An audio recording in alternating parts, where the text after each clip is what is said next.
kebakaran hutan dan lahan pada tahun 2023 adalah 2,13 juta hektar. Ekspansi investasi sawit saat ini memang cukup masif.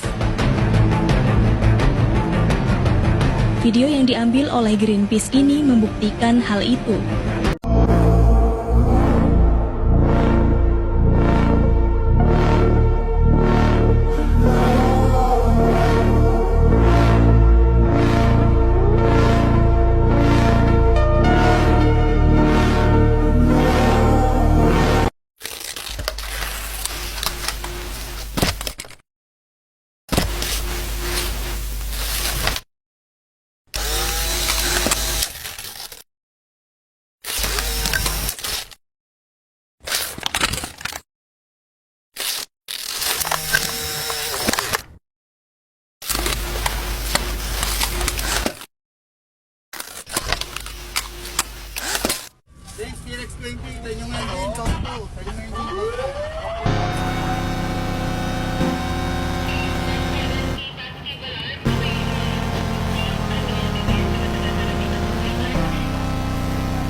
Northwest 45th Street, 11407 Northwest 45th Street. And multiple callers providing full complaints. Black smoke. People trying to evacuate. Oke, standby, kamera ready, sound ready, 3, 2, 1, action. Labana, are you ready? Kicau, kicau, kicau mania. Kicau, kicau, kicau mania. Kicau, kicau. Assalamualaikum warahmatullahi wabarakatuh. Salam PMI, Inter Arma Caritas. Hai teman-teman semuanya, kami dari PMR Wira Desa Unit SMKN 1 Lengkong ingin mempresentasikan ASP kebakaran. Sebelumnya, izinkan kami memperkenalkan diri terlebih dahulu. Perkenalkan, nama saya Resika Zivana Ramadhani dari kelas 10 TKJ 3. Saya Safira Nurwati dari kelas 10 DPIB. Saya Arleta Novelia Anggreni dari kelas 10 TKJ 1. Sebelum masuk ke materi, yuk tes fokus kalian terlebih dahulu. Kalau saya bilang api, kalian tepuk 1 kali. Kalau saya bilang air, kalian bilang syur. Dan kalau saya bilang asap, tutup hidung kalian. Nah, di sini kita juga punya jargon loh. Kalau kita bilang PMR, kalian jawab Siamo Tutti Fratelli. Nah, tujuan kita ada di sini yaitu ingin membahas tentang pencegahan dan penanganan kebakaran untuk meningkatkan kesadaran dan keselamatan bersama. Kebakaran tuh bisa terjadi kapan saja, entah di rumah, di sekolah, atau di tempat umum lainnya. Bagaimana kita bisa mencegahnya agar tidak terjadi kebakaran? Di sini kita akan membacakan materi tentang kebakaran. Apa sih itu kebakaran? Kebakaran adalah api yang tidak terkendali dapat menyebabkan kerusakan harta benda dan membahayakan nyawa.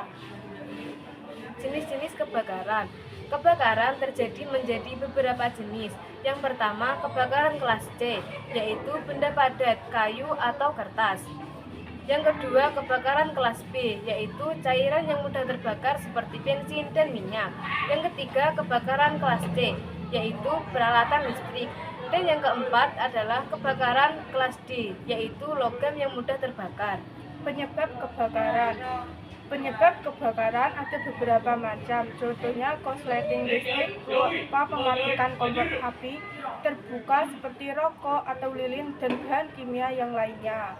Cara pencegahan kebakaran. Di sini juga ada cara pencegahan terjadinya kebakaran, yaitu pastikan listrik aman, hindari overload, matikan kompor dan peralatan listrik saat tidak digunakan, simpan bahan mudah terbakar dengan aman, pastikan ada alat pemadam api ringan atau APAR.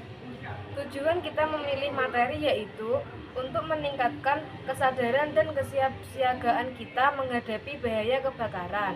Kesimpulan yang bisa kita ambil dari materi di atas yaitu kebakaran bisa dicegah dengan kewaspadaan dan pengetahuan yang tepat. PMR Wira juga berperan sebagai pendukung sebaya dalam edukasi memberikan pertolongan pertama saat kebakaran. Sekian pembahasan kami. Jika ada salah kata yang tidak berkenan, mohon dimaafkan. Wassalamualaikum warahmatullahi wabarakatuh. A few moments later.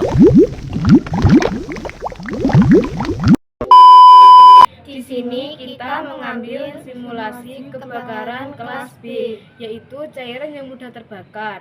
Di sini saya menggunakan solar dan bensin. Untuk memadamkan apinya, kita menggunakan mama lemon yang diberi air sedikit.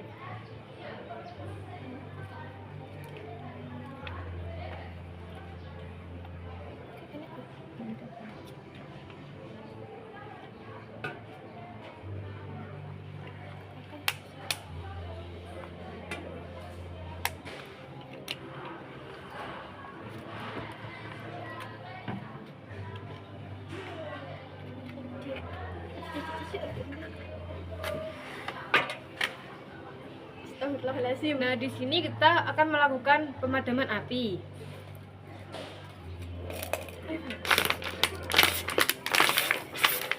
Astagfirullahaladzim.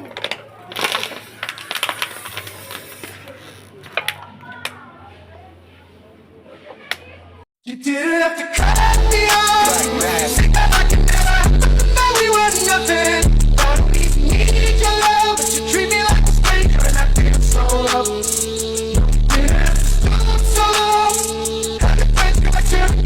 Change your number. I said I need that more. Now you're just somebody that I used to know. Now you're just somebody that I used to know. Now you're just somebody that I used to know.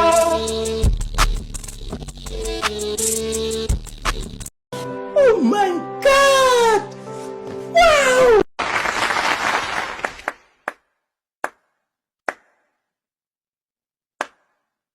Hey! Clap one more time, you're not coming to my birthday.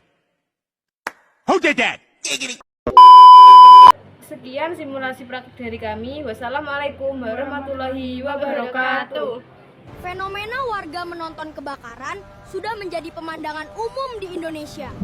Namun, tahukah Anda bahwa kehadiran penonton di lokasi kebakaran seringkali lebih berbahaya daripada api itu sendiri? mengapa menonton kebakaran itu berbahaya? Karena satu, menghambat akses armada pemadam. Kebakaran adalah balapan melawan waktu. Setiap detik sangat berharga. Kerumunan orang dan kendaraan yang diparkir sembarangan untuk menonton dapat menutup akses mobil pemadam kebakaran. Api cepat merambat dan kerugian material maupun nyawa meningkat karena petugas terlambat sampai ke lokasi tujuan. 2. Risiko ledakan dan reruntuhan. Kebakaran seringkali melibatkan bahan kimia, tabung gas, atau struktur bangunan yang tidak stabil. Bahaya fisik. Ledakan tiba-tiba atau tembok yang roboh bisa mengenai kerumunan penonton yang berada terlalu dekat. 3. Bahaya inhalasi asap. Asap kebakaran mengandung gas beracun seperti karbon monoksida CO dan hidrogen sianida HCN. Efek kesehatan. Menghirup asap ini dalam waktu singkat dapat menyebabkan pingsan, kerusakan paru-paru, hingga kematian. 4. Mengganggu evakuasi korban. Tim medis dan petugas evakuasi membutuhkan ruang gerak yang luas. Penonton yang berkerumun seringkali menghalangi jalur keluar masuk petugas. Apa yang harus dilakukan jika melihat kebakaran? Alih-alih menjadi penonton atau sibuk merekam untuk konten media sosial, lakukan langkah-langkah berikut. Segera hubungi layanan darurat. Segera telepon pemadam kebakaran setempat atau nomor darurat nasional 112. Jangan berasumsi orang lain sudah menelpon. Beri jalan bagi mobil pemadam kebakaran. Jika Anda berada di jalan raya dan mendengar sirine, segera tepikan kendaraan. Jauhi lokasi kebakaran dengan radius minimal 50-100 meter. Pastikan Anda berada di posisi yang berlawanan dengan arah angin agar tidak menghisap asap. Jangan parkir sembarangan. Banyak penonton meninggalkan motor atau mobilnya di pinggir jalan sempit, yang membuat mobil damkar yang besar tidak bisa lewat. Merekam video mungkin memberikan Anda banyak views di media sosial, tetapi membantu mengosongkan jalan bagi petugas damkar adalah tindakan pahlawan yang sebenarnya. Mari kita ubah kebiasaan. Dulu ada asap, lari mendekat untuk melihat. Sekarang ada asap, telepon damkar, lalu menjauh dan beri jalan.